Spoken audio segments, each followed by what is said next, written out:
দিদি একটা স্পেশাল মানুষ, আনবক্সিং সেলিব্রিটি আমাদের বাড়ি এসেছে বলে কথা। সেলিব্রিটি বাড়িতে সেলিব্রিটি আমসত্ত্ব বানিয়েছে, আমসত্ত্ব নিয়ে এসেছে। আরে বেশিক্ষণ এখনো বলে এই ভালো বানিয়েছি, খেয়ে দেখো, একটা মুখে দিয়ে দেখো। এই ভালো বানিয়েছি সিরিয়াসলি। এখানে খেয়ে তুমি দেখো। আচ্ছা এটা আমি কেটে খাই। হেভি বানিয়েছে, কেটে কেটে দে।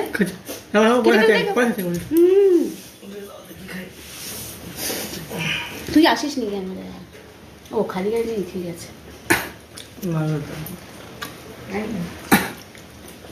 আমি তোমাকেই দিইনি। না মিষ্টি হয়নি, দামটা টোকো আম না? হ্যাঁ একটু কম, ঠিক আছে, ভালো, একটু কম না, বেশি মিষ্টি ভালো লাগে। এতে হেভি হয়েছে। এটা কাঁচি জারে রেখে ফ্রিজে রাখবে। বাবা, এই না হলে ভালোবাসা। কবে থেকে রেখে দিয়েছি আনলে। তার মানে বলে যাচ্ছে আচ্ছা আচ্ছা লঙ্কা দিবি। ওটা একটু উঠে দাও। এটা কি আচার? আম চুরটা একটু খাবে? আচ্ছা খাবে। দেখো, ভালো তো অনেক রকমভাবে বাসা যায়, বাট এই ভালোবাসাটা কিন্তু একটু আলাদা, সেটা বলতেই হয়।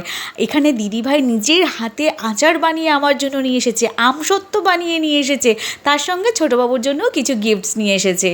আর এই দিদিভাই হচ্ছে আমার ননদের মেজো যা, আর দুই জায়ের মিল দেখুন, দেখে মন প্রাণ পুরো জুড়িয়ে যায়, তাই না?